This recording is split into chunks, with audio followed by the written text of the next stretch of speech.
Welcome to the course Wireless Networking and Mobile Computing. So this is the session 1. In this session we will be discussing introduction to the course. So after completing the session 1, the students will be able to understand like how future computers will look like and what is the difference between user mobility and device portability. What is mobility and what is meant by portability, and then you'll be able to characterize the various devices. You'll be able to understand the characteristics of various wired, wireless, and mobile devices. And then you'll be able to describe several applications of mobile communications. And also you'll be knowing the history of wireless communication. So this is the objective of this particular session. So let us start with the introductory session. So first let us try to understand how the future computers will look like. So from past, if you see, originally in 1960s, when the computers were introduced, they were huge machines which occupies a big room. And after 1970s, in late 1970s and 80s, personal computers were introduced. Still, they are bigger in size. And day by day, we can see that because of Moore's law and other technologies, the size of the computer is getting uh, reduced and its performance is increasing. So, so what we can understand in the sense, the future computers will be more portable and surely it will communicate using wireless technology, and embedded systems or embedded technology will play a crucial role. That is the entire system will be integrated. It will be like a uh, like the system as a single unit. We may not be having multiple devices which are interconnected to the computer, and every device may have some processing element on it. So in today's scenario also, if we see, if you purchase a washing machine, if you purchase a refrigerator, if you purchase a smart TV, all these devices do have a processing element, or or either or a controller, or we call it as a device controller. So these devices have a device controller, which are nothing but processors. So like this, in future, every device may have a processor, even a small device, whatever we use, maybe the chair, the bed, the table, all the day-to-day things that we are using, the pen, mm, everything may have a processing element in it, because because due to the advent of sensor technology, the the cost of the hardware is getting reduced day by day. So Internet of Thing may soon merge into Internet of Everything. And in future, the aircraft may provide internet access to its customers. So today's aircraft provides limited network services. So you can understand the aircraft is something which travels at a speed of 700 to 900 kilometers per hour. So if internet is to be provided at that speed, then we need a network which is working at that particular speed. Similarly, the cars or vehicles in the future will have internet access. So today's vehicles do have internet access to a certain extent. So that is the cars will be able to communicate with with the neighboring cars, and they'll be understanding the traffic pattern, and if there is any accident, that will be communicated to the cars which are coming in the back, so that they can slow down. And also the cars would be able to identify and communicate with the devices that are present inside the car, and they may form a local piconet kind of network, and these devices like mobile phones, laptops, or personal digital assistants, all these devices would be able to interact with each other. So this is how the future computers uh, will, will probably look like. So now let us try to understand the difference between user mobility and device portability. So when we say user mobility, it means that the user is moving. The user is moving from one place to another place, but whatever the wireless services he is availing in his original place, the services follows the user. The services follows the user irrespective of where he is. So that feature is called as user ability. So for example, we can consider call forwarding technique. Say currently you are in one country, and maybe after sometimes you may move to some other country, and still people can access to you through that same particular mobile number, because the service is following you, because the service is following you.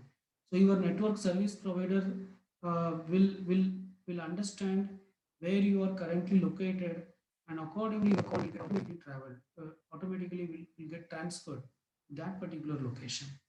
So that feature is called as call forwarding. And similarly, in computers, for example, you may log in to a computer at different places, but you will have a similar appearance of the desktop, because you will be logging in with your user ID and password.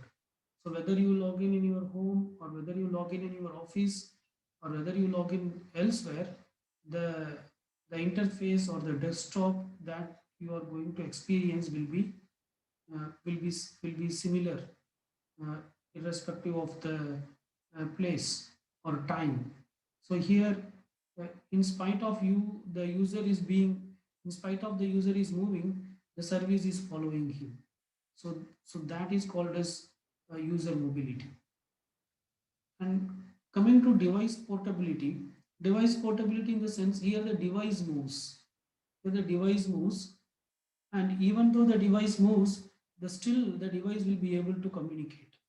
That is, the device will be able to adapt to the network that is available wherever it moves.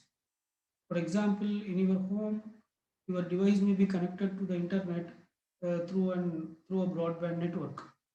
But when you go to your office, or when you are traveling, maybe the device may get connected to the internet through some other technology like Wi-Fi, or anything else. Okay, so so basically, even though the device moves, it adapt with the environment, and in that environment, whatever the network available, the device will be able to communicate with that network, and it will be able to avail the internet and other services.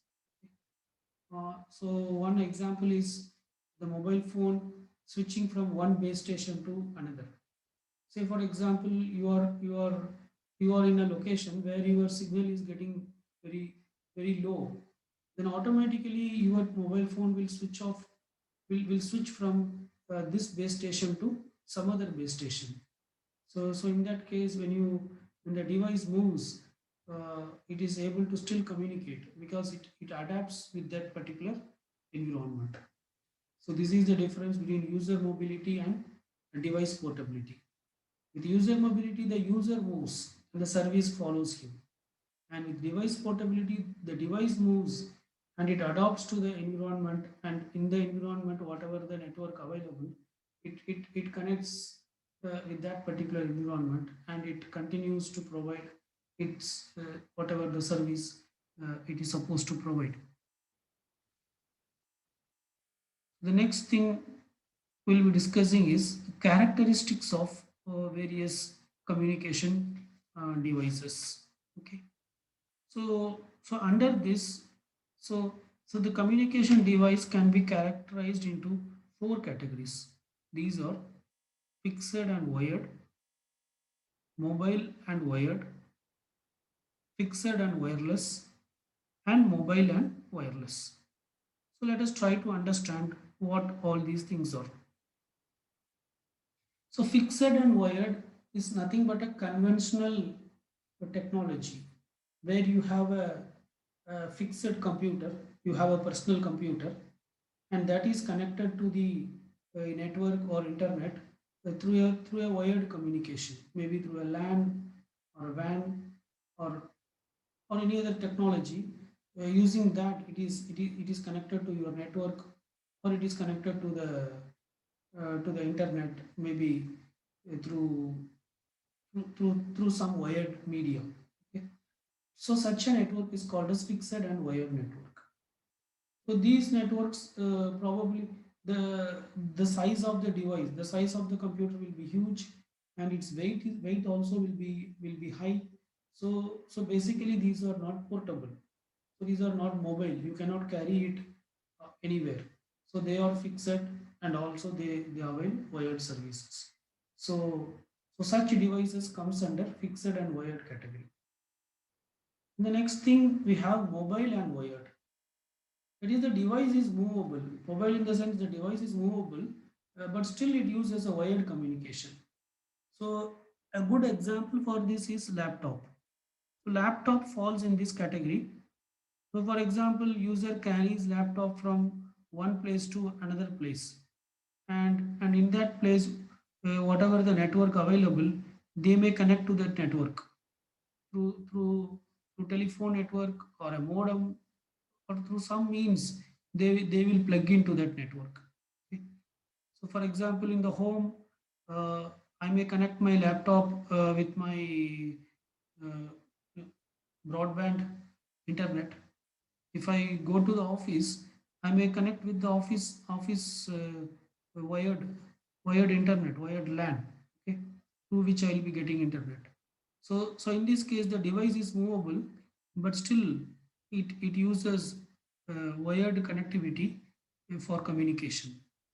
So so such devices comes under mobile and wired. And the third category is fixed and wireless. That is, the devices are fixed.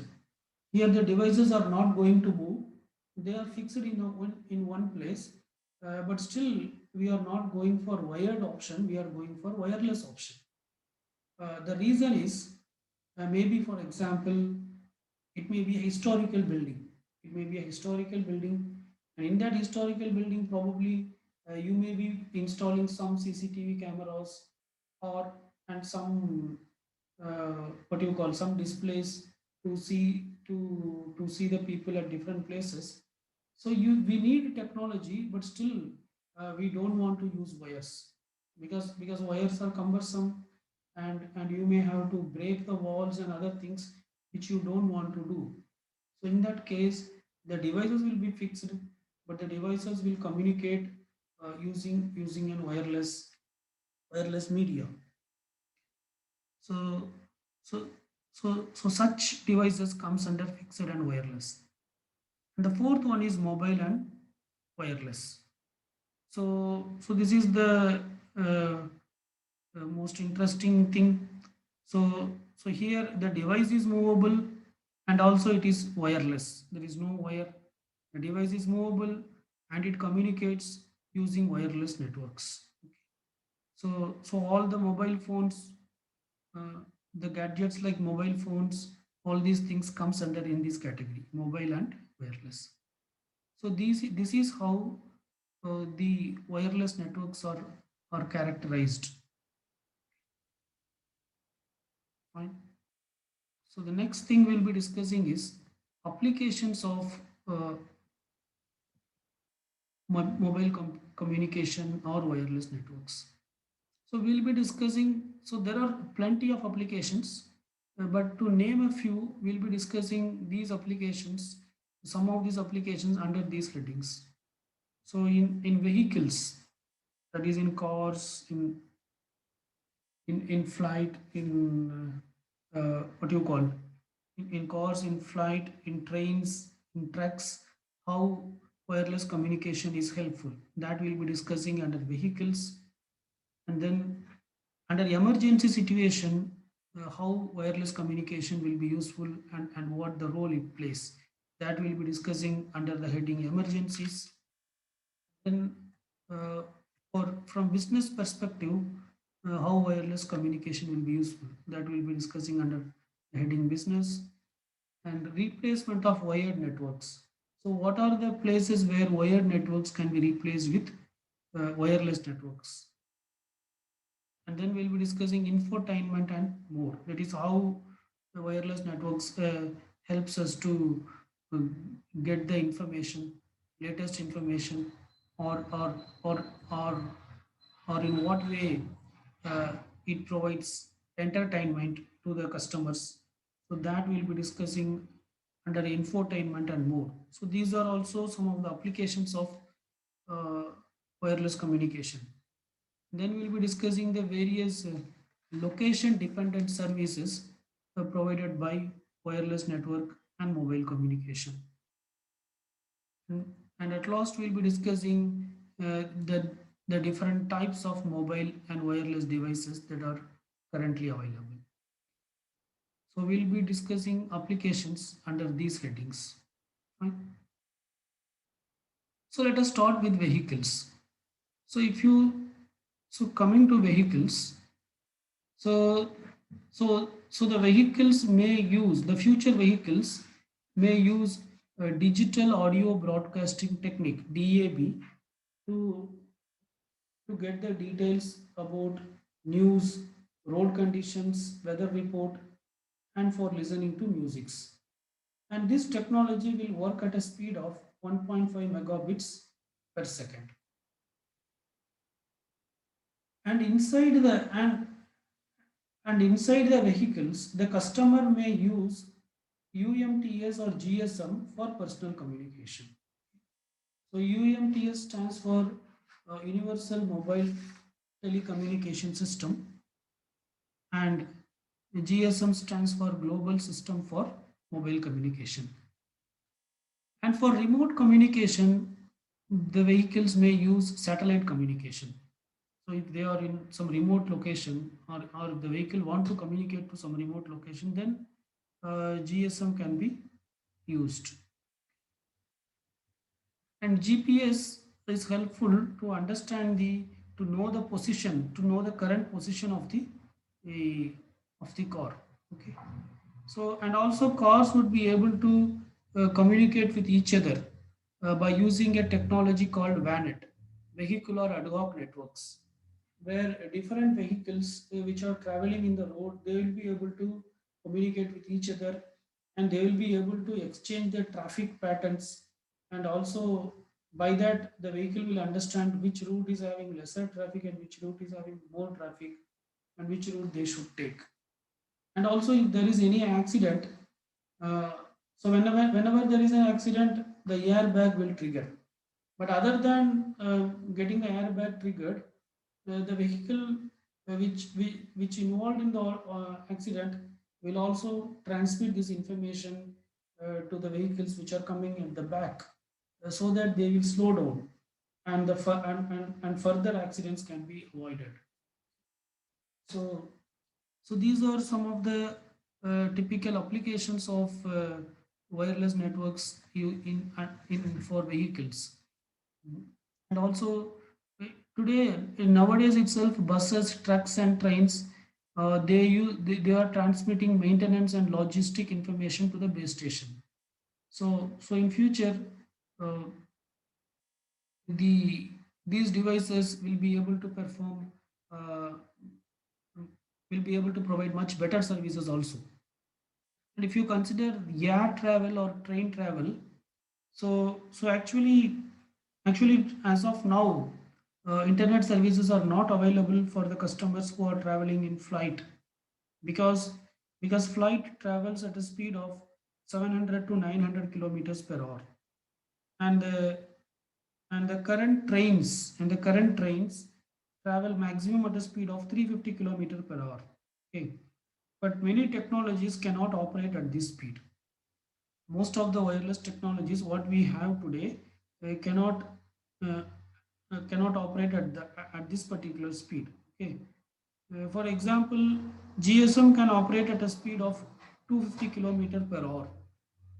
So its maximum speed is only 250 kilometer per hour, but flight is traveling at a speed of 900 kilometer per hour. Okay, and the fastest train in the world is traveling at a speed of 350 kilometer per hour. Okay, but the current speed of GSM is 250 kilometer per hour. Okay, so so so this is quite challenging. So we can expect that in future these communications are available for air travel and train travel. Okay. So here is an example. This diagram shows how wireless communication can be used for uh, road traffic uh, monitoring, okay, or road traffic management. So here you can see there are different types of networks like UMTS, WLAN, LTE, GSM, CDMA, Tetra. Like this, LTE stands for long term evaluation. So GSM is also a part of LTE. Okay. So like that, there are different types of networks. See, there is a satellite network, there is a server. So there are some computers which is transmitting information. So like informations were collected from different sources, and it is passed on to the vehicles depending on their need. Maybe, for example, the passenger in this car is interested about weather forecast, so he'll be getting information from this particular satellite. Whereas some other passenger may be interested in cricket score, and he may be getting the data from this particular server. Like the different customers may be interested with different type of information, and that will be provided by the appropriate network. So all these different kinds of network should be integrated, and these vehicles, as already discussed, these vehicles will communicate with each other. That is, they form a network, and that network is called as VANET, vehicular ad hoc network. So if there is any accident, so that information will be passed to the cars which is coming at the back, so that they can slow down, and further accidents can be avoided. Okay, and also the devices which are inside these cars. For example, the passengers who are traveling in these car may have different devices. Like they may have a basic cell phone, they may have a laptop, they may have a iPad, and all these devices would be able to communicate with each other by forming a piconet. Piconet means maximum it can have 8 devices connected to it. So by forming a piconet, these devices would be able to communicate with each other. So this is how mobile communications are are used for vehicles. Next, let us understand what is the application of mobile communication under emergency situation. Okay, so let us imagine the possibility of having an ambulance with high quality wireless communication. So then what happens in the sense, when the person is traveling, when the person who met with an accident is traveling in the ambulance, during that time itself, vital information about the injured person can be sent to the accident, can be sent can be sent to the doctor or to the hospital from the scene of the accident, from the accident spot. It is the vital information about the patient can be transmitted or sent to doctor, while the passenger is uh, while the person who met with the accident is just traveling in the ambulance, and so that the appropriate specialist doctor can be consulted, and all the diagnostic procedures can be kept ready well in advance, and the best service can be offered for the one who got affected. Okay. so so this is one of the use case where wireless or mobile communication a, can play a crucial role. Okay. Similarly, similarly, similarly, if there is any natural disasters, then wireless networks is the only means for communication. Because whenever there is a natural disaster, the wired network will fail, and the mobile network also will fail. The cellular network also will fail, because if the tower or the base station gets affected, then the mobile phones would not be able to communicate with each other. So in such case, we have only one option, which is wireless networks. And the worst case scenario is, if there is, see, here the worst case in the sense, assume the disaster is very high, that everything, no telephone networks are not working. That means any wired network is not working, and cell phone is also not working. So that is called as worst case scenario. So in worst case scenario, only decentralized network like wireless ad hoc network will work, because ad hoc means uh, it is not a centralized network, it is a decentralized network. There is nothing like a boss and slave relationship. All the devices will be treated equally. So such an environment is called as an ad hoc environment. Okay. But actually it's a really challenging thing to create an ad hoc network in place of the existing cellular network, because the existing cellular network, all communication happens through the base station. Whereas in an ad hoc network, we will not be having any permanent base station.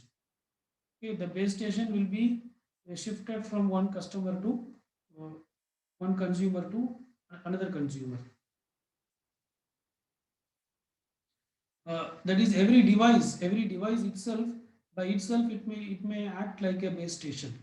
For example, you may have some 6 to 7 devices connected here as an ad hoc network. Currently one of the device will be acting like a base station, and after some times, if that person leaves this room, then some other device will act as a base station. So there is no fixed base station. Okay. And these are the only networks which will survive when there is a natural disaster. Okay. So this is how mobile communication can be useful under emergency situation. And then the application of mobile communication in business domain. So let us consider a traveling salesman who needs instant access to company's database, but he is keep on traveling. So how can he get the instant information? So he can get the instant information uh, probably through mobile communication, and that is whenever there is a change in the database, that he can observe the change, and he can be informed about that through laptop or through any other mobile communication system. uh, but this system also you should make sure that it provides good, efficient and powerful synchronization mechanisms, so that there is no data consistency issues. So let us try to understand how mobile communication will be useful for a traveling salesman. Okay. So, so this traveling salesman, let us understand, he is traveling from his home and he is going to different locations. So when he is going from different locations, he may have to pass through different network. So his device, which may be a mobile phone or PDA or laptop, it will switch from one network to another network. Maybe in the home, he will be using DSL or WLAN or uh, or any other broadband connectivity to connect to the internet. Okay. The moment he comes out of the home, then this DSL network is not available. It means his device should be connected with some other network. So maybe in the outside GSM edge, this type of network may be available, and the device will be connected with that network. Okay, and then he goes to the gas station for filling gas. Maybe the gas station may provide, some service like GSM or WLAN service which the customer can avail. And then probably he may take a train, and he is going from one city to another city. So the train in the train also he may get internet services through uh, through technologies like LTE, long term evolution. Okay. And finally he reaches his office. So in his office, probably he will be connected to the internet through a high speed LAN or a high speed WLAN. Okay. So basically this shows the role of mobile communication at different places, at different walks of life, and how the device is handing over itself from one network to another network. So that's what so that is how uh, mobile communications are applied in business domain. Okay, so next let us discuss the replacement of wired networks. Okay. So in some cases wireless networks can be replaced with wired networks. In some places wireless networks uh, in some places wired networks can be replaced with wireless networks. Example, in historic building. So in historic building we don't want many cables, and also we don't want to put holes on the walls and all those things. So so so wireless network is the most preferred technology there.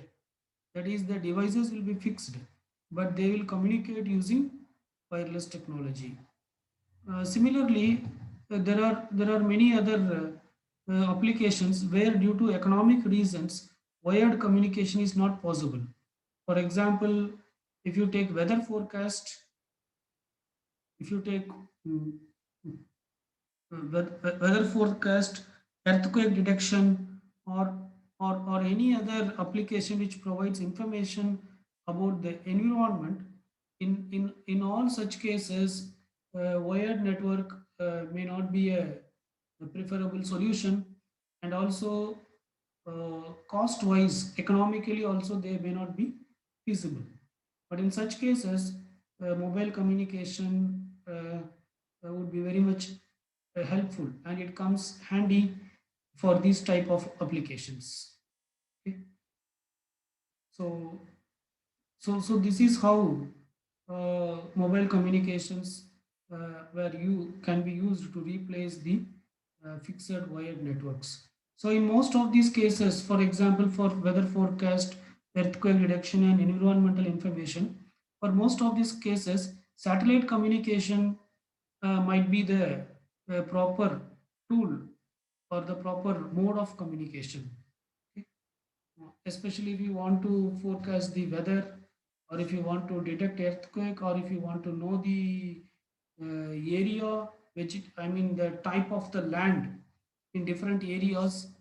Okay, so all these informations can be better captured using satellite networks. Fine. The next application of mobile communication is infotainment and more. That is, so of course, mobile communication provides a lot of uh, entertainment, and also a lot of up to date information. That is, you can get the news, in any language, uh, whatever you prefer, and whatever the games or online games that you want, you can play. So so mobile communication uh, is also applied in this area. The next is location dependent service. So location dependent service means depending on the location, the user may need different types of service. For example, uh, the first category that we'll be discussing under location dependent services is follow-on services. So the example for follow-on services include automatic call forwarding and having similar desktop appearance at different locations. That is that is when you move from one place to another place, or one city to another city, or one country to another country, automatically your call will be forwarded to wherever you are. Okay? Because because your details are registered in the mobile station. I mean the mobile base station, and whenever a call comes, the base station will know where you are currently located, and there the call will be forwarded. So that type of service is called as follow-on services. Similarly, you may have the similar or same kind of desktop in spite of whether you log in from your home or you log in from your office. So, so these are the examples for follow-on services. That is when the user moves, the service follows him. Okay. The next is location-aware services. Say for example, you are currently sitting in a hotel or somewhere outside, and and and you are printing something through your computer, and you are printing something through your laptop. Okay, in your laptop there is a print icon, and you are just dropping a file there, which means it should be printed. Okay, now where you expect this particular file to be printed?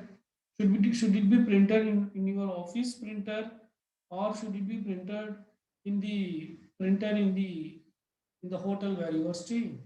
So obviously you don't want to print it in the office printer, because currently you are in the hotel, so you want the file to be printed in the local system.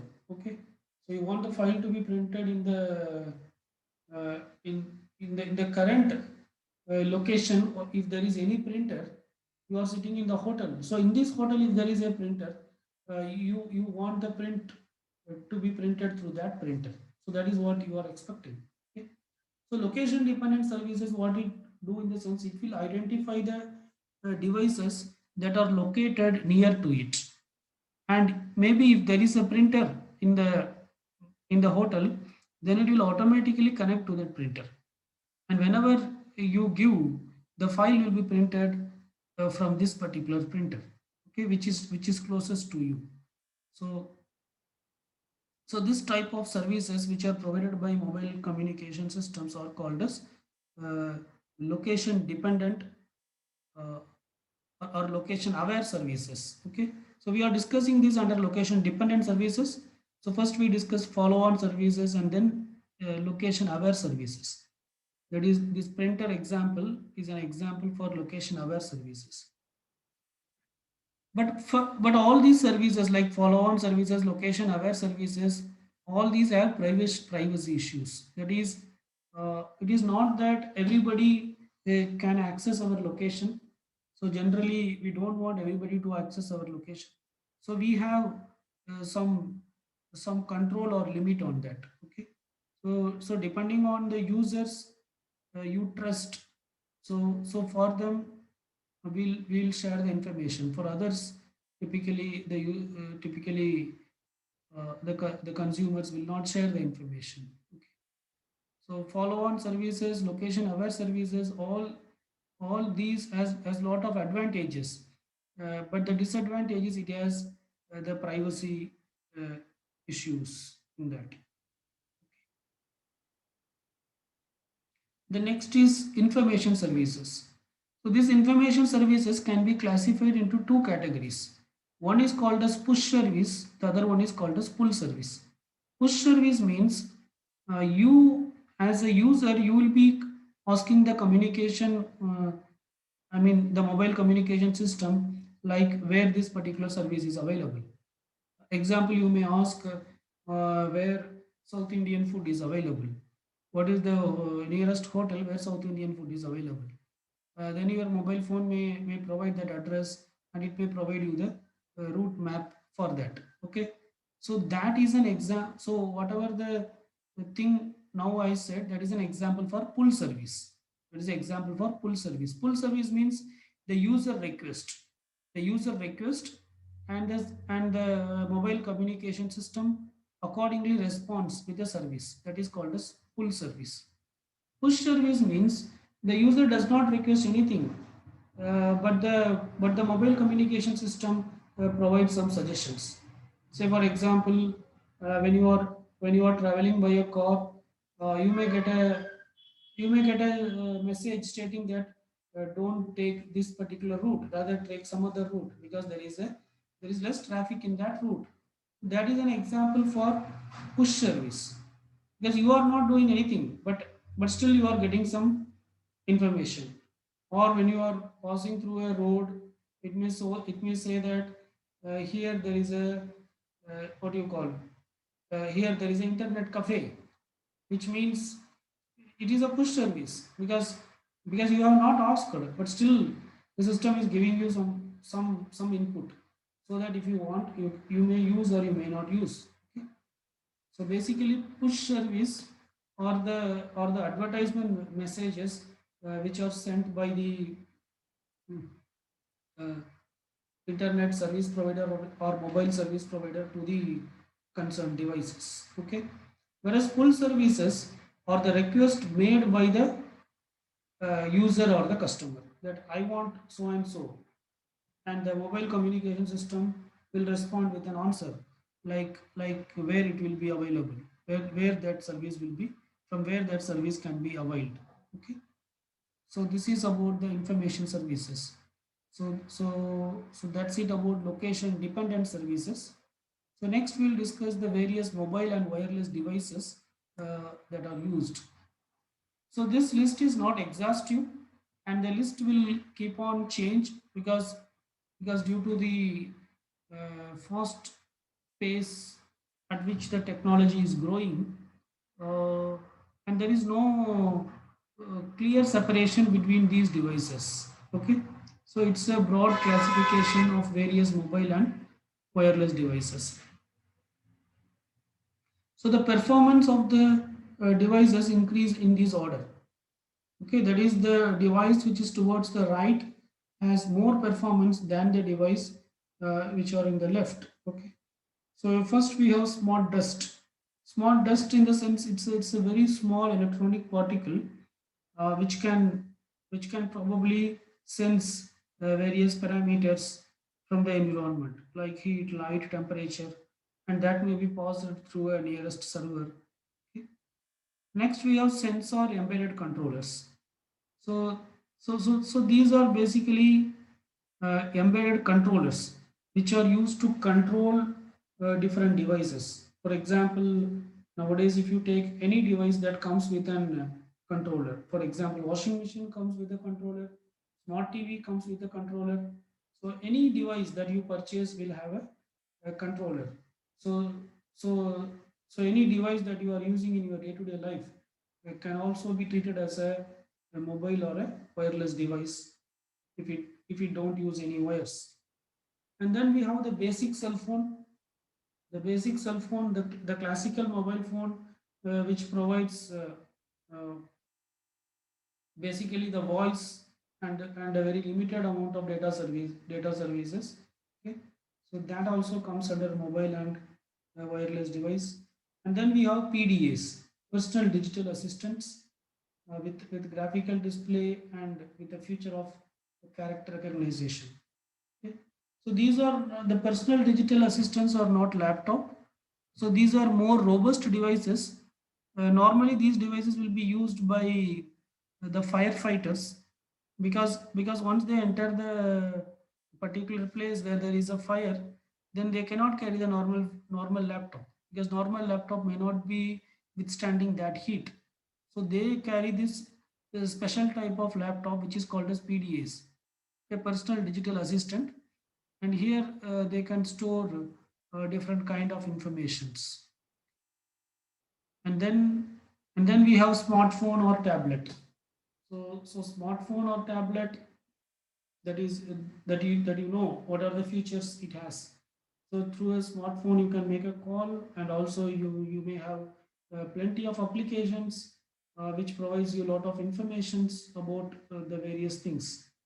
And at last we have the laptop or a fully functional standard computer. So the performance of these all these devices increase in this order, okay, and the size decreases in this order. Right? So so that's it about mobile and wireless. I mean the applications of mobile communication systems. So so let us stop here. In the next video, let us discuss about the history of wireless communication. Okay, thank you.